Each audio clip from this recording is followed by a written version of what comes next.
Donc voilà, donc passer de l'idée à l'action. Ben, en fait, je crois que c'est important déjà d'être le plus simple et tranquille possible face à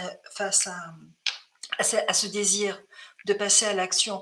On a envie, on a tendance à vouloir toujours se précipiter, à ne pas prendre le temps, alors que c'est fondamental que le temps est nécessaire.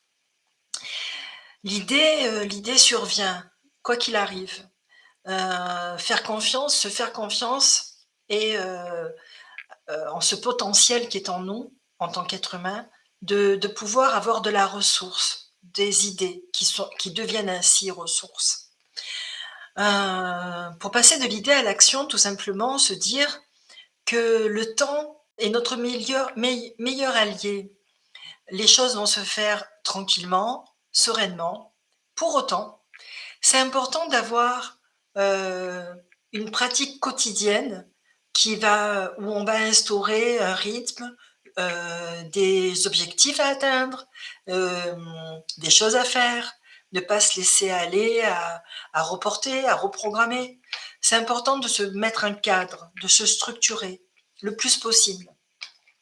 On peut s'aider. Aujourd'hui, on a tous un Android, un iPhone, on a des calendriers à l'intérieur, on peut de se faire un agenda avec une rubrique à faire, une rubrique à téléphoner, etc., etc. Et dans cette rubrique à faire, de mettre chaque jour, de la revisiter chaque jour, qu'elle nous accompagne chaque jour, et au fur et à mesure, enlever les choses que l'on a faites.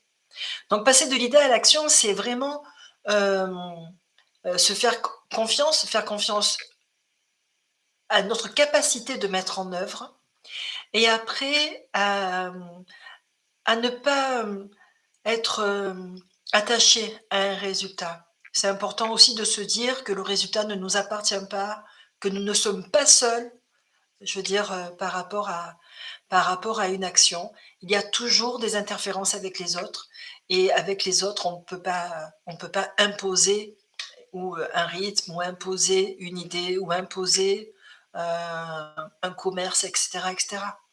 Donc, faire les choses au mieux, faire les choses en conscience, faire les choses avec amour et bienveillance, et se dire que tout le monde a sa place, que nous avons notre place, et que je vous souhaite vraiment que vos idées prennent racine. Belle journée à tous.